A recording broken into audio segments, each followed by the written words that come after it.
새벽 2시 요양병원 복도에 울리는 발자국 소리. 대한유통그룹 창업주 박만수, 74.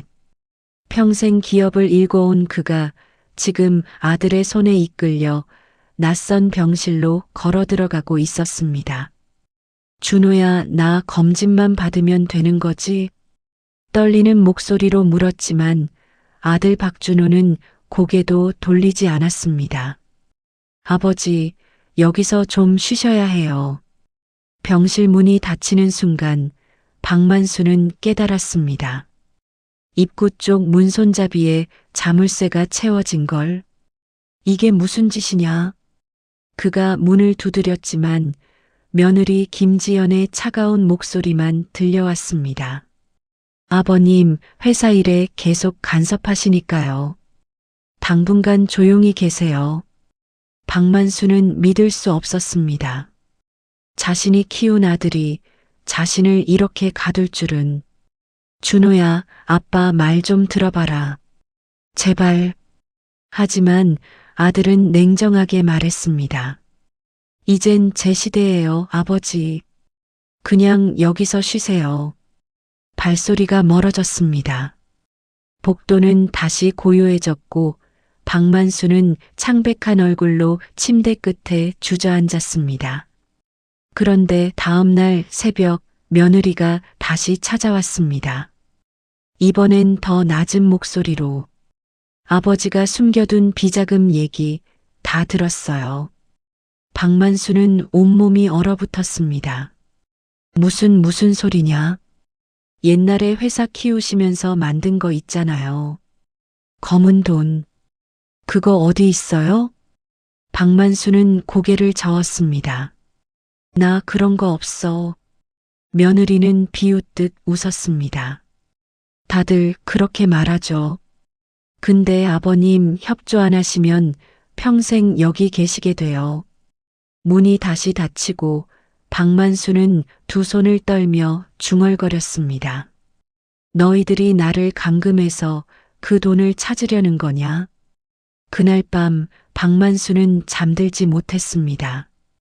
천장을 바라보며 계속 생각했습니다. 내가 평생 일궈온 게 이렇게 끝나는 건가? 내 아들 손에. 복도 CCTV 불빛이 어둠 속에서 깜빡였습니다. 감시받는 삶. 이것이 74 노인에게 남은 전부였습니다. 그런데 그가 모르는 게 하나 있었습니다. 이 요양병원에 곧 한 명의 의사가 배치될 예정이라는 것을, 그리고 그 의사가 모든 걸 바꿔놓을 거라는 것을. 며칠 후 박만수는 자신이 먹는 약이 이상하다는 걸 깨달았습니다. 머리가 점점 더 멍해지고 손발이 떨렸습니다. 이 약 뭐가 들어있는 거지? 그는 약을 몰래 베개 밑에 숨겼습니다. 그리고 간호사가 돌아가자 화장실로 가서 약을 버렸습니다. 밤이 되자 박만수는 조금씩 정신이 맑아지는 걸 느꼈습니다. 그리고 깨달았습니다. 아들 부부가 자신에게 무언가를 먹이고 있었다는 것을. 나를 무력하게 만들려는 거구나. 그는 이를 악물었습니다. 하지만 어떻게 해야 할지 알 수 없었습니다. 이곳은 감옥이나 다름없었고 자신을 도와줄 사람은 아무도 없었습니다. 그날 밤 창밖을 바라보던 박만수는 눈물을 흘렸습니다. 이렇게 끝나는 건가? 하지만 그는 몰랐습니다. 내일 그의 인생을 바꿀 한 사람이 이 병원에 도착할 거라는 것을. 요양병원에 갇힌 지 나흘째 되는 날. 박만수는 매일 아침 간호사가 주는 약을 먹는 척했습니다. 그런데 이상했습니다. 약을 안 먹으니 머리가 점점 맑아졌습니다. 역시 그 약에 문제가 있었어. 그날 오후 병실 문이 열리며 낯선 의사가 들어왔습니다. 안녕하세요. 새로 파견 나온 우연희입니다. 젊은 여의사였습니다. 박만수는 경계하며 고개를 들었습니다. 이름이 뭐라고 했나? 우연이요. 3개월만 여기 있을 겁니다. 의사는 환자의 맥박을 재다가 문득 이상한 질문을 꺼냈습니다. 회장님, 혹시 1974년 봄에 삼성산 부인과라고 기억하시나요? 박만수는 숨이 멎는 것 같았습니다. 어떻게 그 병원을? 우연히는 조용히 말을 이었습니다. 저는 그 병원에서 태어났다고 들었어요. 그런데 제 어머니가 돌아가시기 전에 이런 말을 남기셨어요. 그녀는 더 낮은 목소리로 속삭였습니다. 그 병원에서 신생아 2명이 바뀌었다고. 박만수의 손이 떨렸습니다. 말도 안 되는 소리 하지 마. 저도 믿지 않았어요. 박만수는 창밖을 바라보다가 갑자기 얼굴이 새하얗게 질렸습니다. 그럼 혹시? 우연히는 고개를 끄덕였습니다. 혹시 회장님 비자금 때문에 여기 갇히신 건가요? 박만수는 고개를 저었습니다. 나는 비자금이 아니라. 그는 잠시 침묵했다가 떨리는 목소리로 말했습니다. 그때 바뀐 아기 때문에 모든 게 시작된 거야. 우연히는 숨을 삼켰습니다.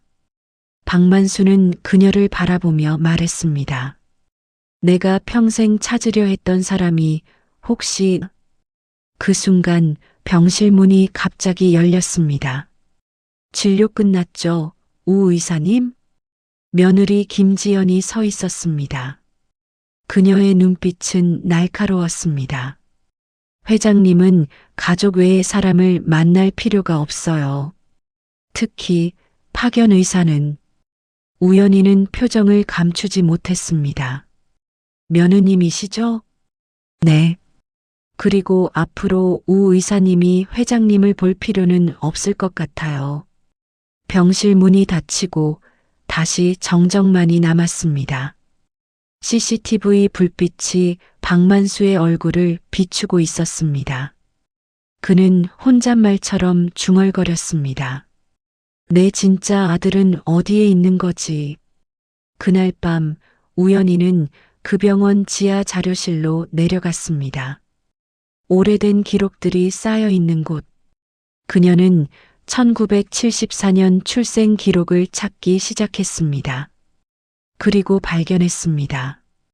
2개의 출생 기록이 같은 날짜에 같은 시간에 등록되어 있는 것을.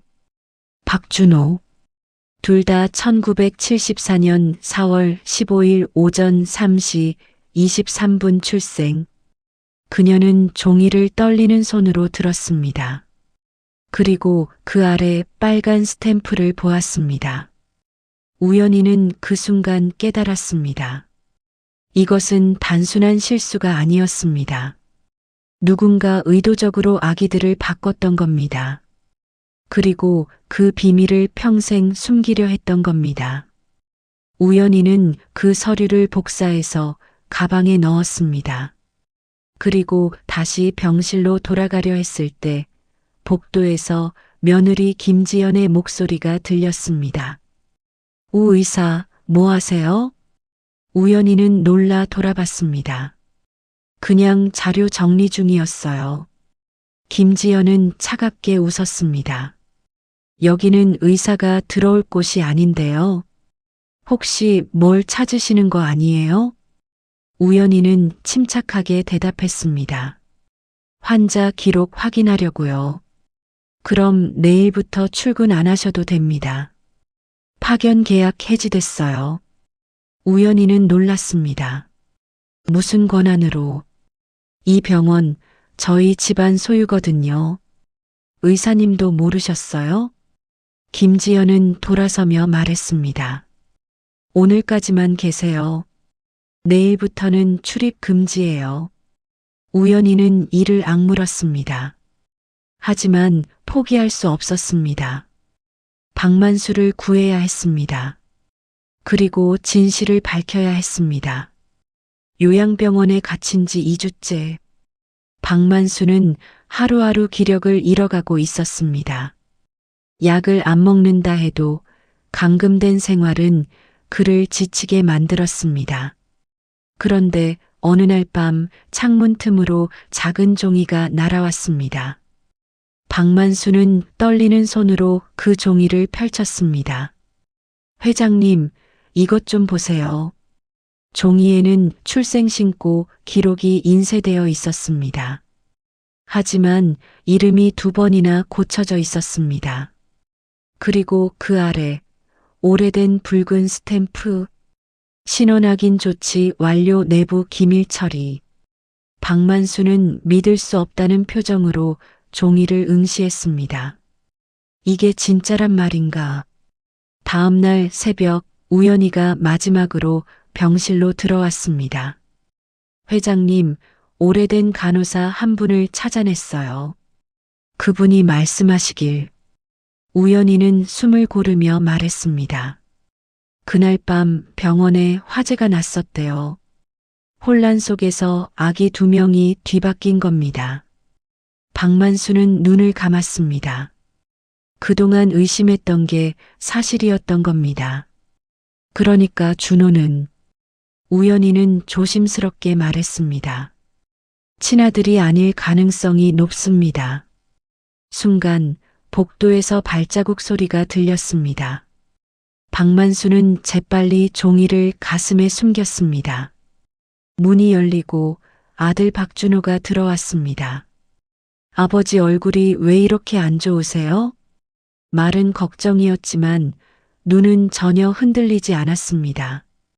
박만수는 조용히 되물었습니다. 너는 언제부터 이 병원을 준비했니? 아들의 미소가 살짝 일그러졌습니다.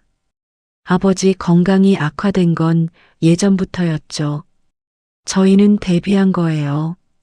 우연히는 참고 있던 말을 내뱉었습니다. 회장님은 의식도 정상이에요. 치매 증세도 없고 독립생활 가능하세요. 입원할 이유가 하나도 없어요. 아들은 의사를 바라보며 낮게 말했습니다. 우 의사님, 파견 기간 어제로 끝났죠. 더 이상 여기 올 필요 없어요. 우연히는 소리쳤습니다. 밀어내려고 하는 거죠? 혹시 아버지가 뭐라도 말할까봐? 아들은 침착하게 말했습니다. 아버지께 필요한 건 진짜 가족입니다. 그 말에 박만수는 고개를 천천히 들며 말했습니다. 진짜 가족이 누구인지 이제야 알 것 같다. 아들의 표정이 굳었습니다. 무슨 뜻이십니까? 박만수는 시선을 피하지 않았습니다. 너는 내 아들이 아닐지도 모르니까. 복도 공기가 차갑게 얼어붙었습니다. 아들은 잠시 아무 말도 하지 못했습니다. 그리고 천천히 병실 문을 닫고 나가며 낮게 말했습니다. 그 말 평생 후회하실 겁니다. 문이 닫히는 순간 우연히는 손에 쥐고 있던 또 다른 서류를 내밀었습니다. 회장님, 이것도 봐야 해요. 그 문서에는 이렇게 적혀 있었습니다. 대한유통재산상속권 혈연 검증 조건부. 박만수는 떨리는 목소리로 말했습니다. 이게 뭐냐? 회장님께서 10년 전에 작성하신 유언장이에요. 만약 상속자가 친자가 아닐 경우 모든 재산은 진짜 혈육에게 돌아간다고 적혀 있어요. 박만수는 그제야 기억했습니다. 예전에 변호사와 함께 작성했던 문서를. 그럼 준호가 이걸 알고 있었단 말이냐? 네. 그래서 회장님을 감금한 겁니다. DNA 검사를 막으려고. 박만수는 주먹을 쥐었습니다. 저놈들 나를 죽일 생각이었구나. 우연히는 고개를 끄덕였습니다. 회장님, 빨리 나가셔야 해요. 여기 더 있으면 정말 위험해요. 하지만 어떻게? 제가 도와드릴게요. 그런데 한 가지 더 말씀드릴 게 있어요. 우연히는 망설이다가 말했습니다. 회장님의 진짜 아들 살아있을지도 몰라요. 박만수는 놀라 그녀를 바라봤습니다. 무슨 소리냐? 그 간호사분이 그러셨어요. 바뀐 아기 중 한 명은 재벌 집안으로 갔고 다른 한 명은 입양됐다고. 박만수의 눈에서 눈물이 흘렀습니다. 그럼 내 진짜 아들이 어디선가? 네, 찾을 수 있을 거예요. 그날 밤 우연히는 병원을 빠져나갔습니다. 그리고 그 오래된 간호사를 다시 찾아갔습니다. 혹시 그 아기가 어디로 입양됐는지 아세요? 간호사는 오래된 수첩을 꺼내며 말했습니다. 기록이 남아 있어요.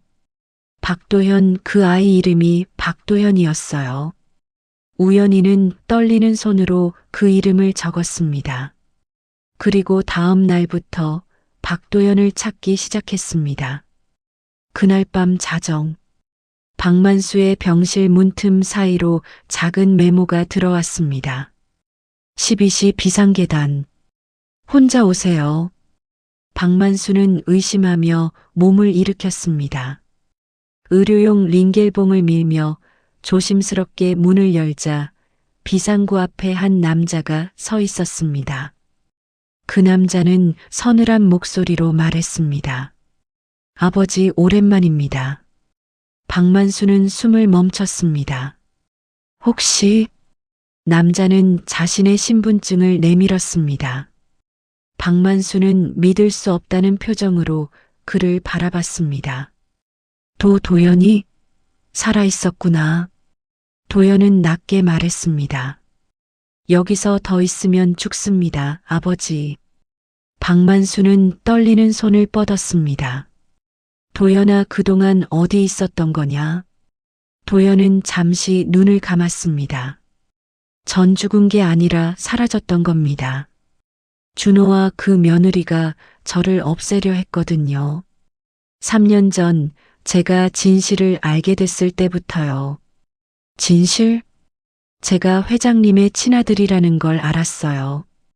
DNA 검사를 하려다가 교통사고를 당했죠. 그들이 브레이크를 조작했어요. 박만수는 주먹을 쥐었습니다. 그 새끼들이. 하지만 저는 살았어요.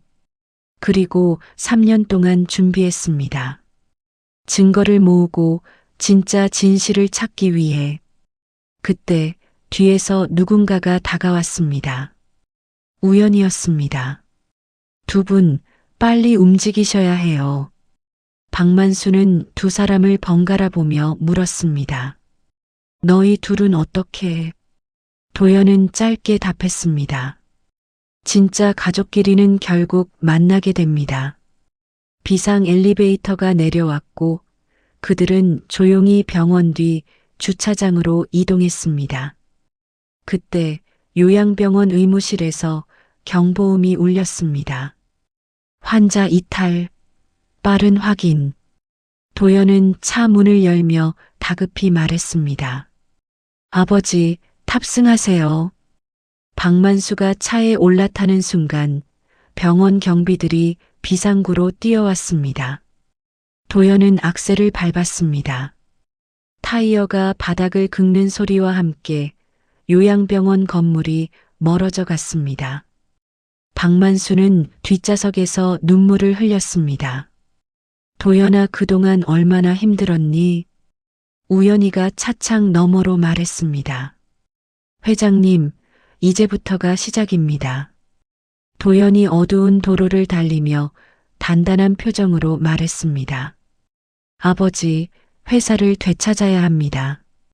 박만수는 고개를 들었습니다. 준호와 며느리가 한 짓 반드시 되갚아 줄 거다. 도연은 단호하게 대답했습니다. 그 정당한 권리가 당신에게 돌아가야 하니까요.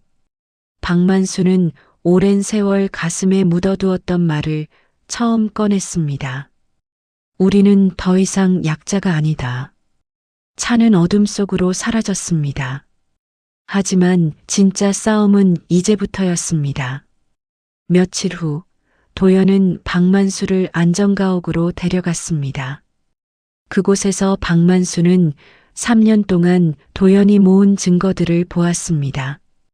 비자금 조성 증거, 의료사고 은폐 문서, 교통사고 조작 증거, 그리고 박준호와 김지연의 대화 녹음 파일. 아버지를 평생 저기 가둬두면 돼. 어차피 늙어서 죽을 거야. 비자금만 찾으면 우리 완전 대박이지. 박만수는 녹음을 들으며 눈물을 흘렸습니다. 내가 어떻게 이런 놈들을 키웠단 말이냐. 도연은 아버지의 어깨를 잡았습니다. 아버지 잘못이 아니에요. 그들이 선택한 길입니다. 도연아, 미안하다. 너를 지켜주지 못해서. 괜찮아요. 이제 다 끝낼 거예요. 우연희가 서류를 들고 들어왔습니다. 회장님, DNA 검사 결과 나왔어요.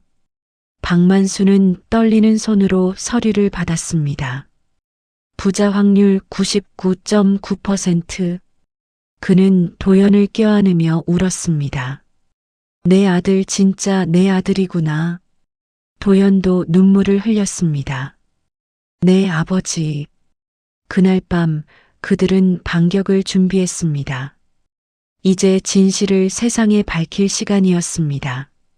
새벽 5시 전국 방송국이 긴급 속보를 띄웠습니다. 대한유통그룹 회장 박만수, 요양병원 감금 사실 공개. 상속자 박준호, 친자 아닌 것으로 밝혀져 전국이 충격에 빠졌습니다. SNS에서는 실시간 검색어 1위가 폭발했습니다. 박준호는 급히 기자회견을 열었습니다. 눈물을 흘리며 말했습니다.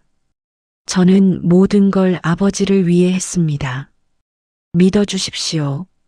하지만 바로 그 순간 익명의 제보가 언론사에 전달됐습니다. 대한유통 비자금 조성 의혹, 박준호 명의 비밀 계좌 다수 보유, 인터넷 댓글이 타올랐습니다. 아기 바꿔치기 한 거 아냐? 회사 주가는 폭락했습니다. 이사회가 긴급 소집됐고 그 장면이 생중계됐습니다. 이사회 대표가 물었습니다. 박준호 전무, 이 모든 게 사실입니까? 박준호는 소리쳤습니다. 이건 음해입니다. 허위 보도예요. 하지만 바로 그 순간 회의실 스크린이 켜졌습니다. 큰 화면에 DNA 검사 결과, 비자금 문서, 의료사고 자료가 줄줄이 떴습니다. 그리고 갑자기 전국 방송의 한 남자의 목소리가 연결됐습니다. 여러분, 저는 박도연입니다. 그리고 저는 박만수 회장의 친아들입니다. 언론이 폭발했습니다. 뭐야? 친아들이 있었다고? 상속 이야기가 완전히 뒤바뀌는 건가? 박도연의 목소리는 흔들리지 않았습니다. 제가 공개하는 건 단 하나입니다. 진실은 이제부터입니다. 카메라가 박준호 얼굴로 클로즈업 됐습니다. 입술이 파르르 떨리고 있었습니다. 그 뒤에서 며느리 김지연이 서서히 뒤로 물러났습니다. 우린 끝날지도 몰라요. 박준호는 이를 악물며 말했습니다. 아직 아니야. 아직은. 하지만 그날 오후 검찰이 움직였습니다. 박준호, 김지연 긴급 체포. 두 사람은 수갑을 차고 검찰청으로 끌려갔습니다. 기자들이 몰려들었습니다. 왜 아버지를 감금했습니까? 비자금은 얼마나 됩니까? 의료사고 은폐 사실 인정하십니까? 박준호는 아무 대답도 하지 못했습니다. 그날 밤 박도연은 박만수에게 말했습니다. 아버님, 이제 공개하셔야죠. 박만수는 숨을 깊이 들이마셨습니다. 그래, 이제 내가 세상에 살아있다는 걸 보여줄 때다. 조명이 꺼지고 전국 방송사 카메라들이 회장 저택 앞에서 대기하기 시작했습니다. 다음 날 아침 대한민국은 또 한 번 충격에 빠질 예정이었습니다.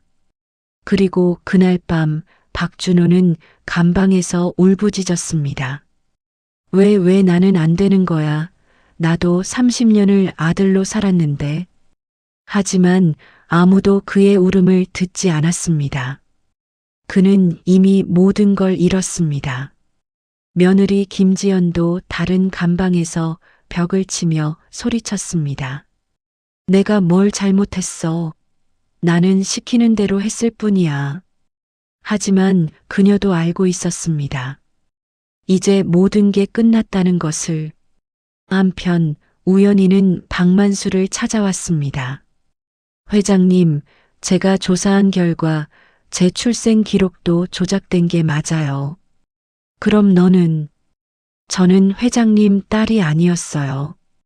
그냥 같은 병원에서 태어난 다른 집 아이였죠. 박만수는 아쉬운 표정을 지었습니다. 그래도 내가 아니었으면 난 여기 없었을 거야. 우연히는 웃으며 말했습니다. 저도 회장님을 만나서 진짜 아버지 같은 분을 만난 기분이었어요. 고맙다, 연희야. 두 사람은 서로를 포옹했습니다. 피로 이어지지 않았지만 진심으로 이어진 인연이었습니다. 오전 10시에 전국 방송사, 유튜브 라이브, SNS 생중계 카메라가 회장 저택 앞을 비췄습니다. 지금부터 대한유통 박만수 회장의 긴급 기자회견이 있겠습니다. 저택 문이 천천히 열렸습니다. 손목에 붕대를 감은 채 휠체어에 앉아 등장하는 박만수. 기자들이 일제히 비명처럼 외쳤습니다. 살아있다. 박만수는 마이크를 잡았습니다. 내가 죽었다는 보도는 모두 거짓입니다. 카메라 플래시가 터졌습니다. 요양병원에서 나는 감금되어 있었습니다.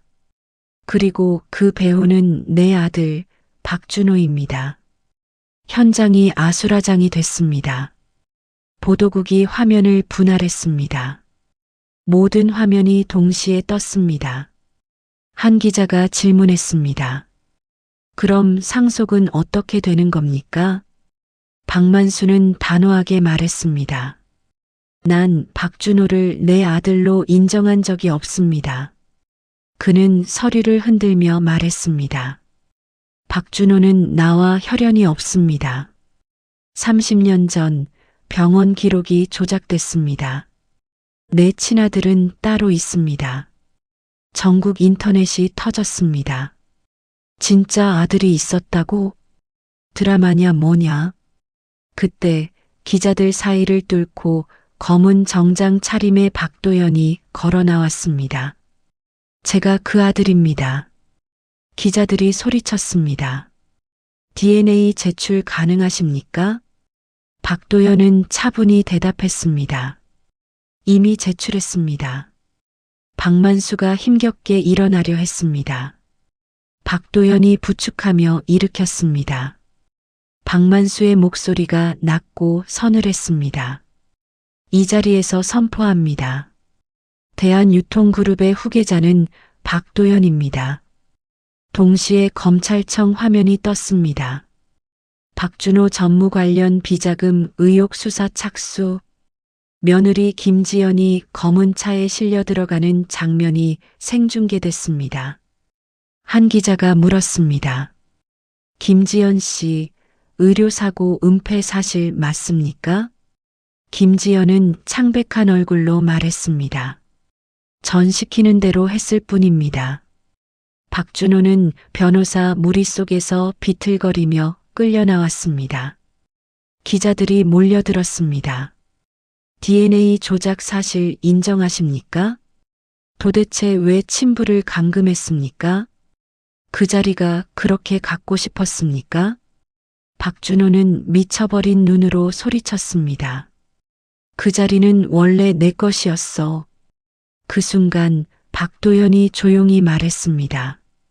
원래 자리로 돌아간 것뿐입니다. 기자회견장 끝자락 붕대투성이 손을 포개고 서 있는 박만수와 박도연. 박만수가 속삭였습니다. 늦어서 미안하다 아들아. 박도연의 눈끝이 고였습니다. 이제부터 시작이죠. 카메라 플래시가 번쩍이며 화면이 어두워졌습니다. 그날 밤 전국은 이 사건으로 떠들썩했습니다. 재벌 상속 대반전. 30년 만에 밝혀진 진실. 감금된 회장. 진짜 아들 찾다. 모든 언론이 이 이야기를 다뤘습니다. 그리고 대한유통이사회는 긴급 회의를 열었습니다. 박도연 씨를 새로운 후계자로 인정합니다. 박준호 전 전무는 모든 직위 박탈합니다. 회사는 새로운 시대를 맞이했습니다. 그리고 박준호와 김지연은 감옥에서 재판을 기다리게 됐습니다. 하지만 이야기는 아직 끝나지 않았습니다. 검찰 이송 직전 박준호는 박도연에게 달려들었습니다. 너만 없었으면 모든 게 내 것이었어. 박도연은 아무 표정 없이 그 시선을 받았습니다. 박준호가 끌려가며 절규했습니다.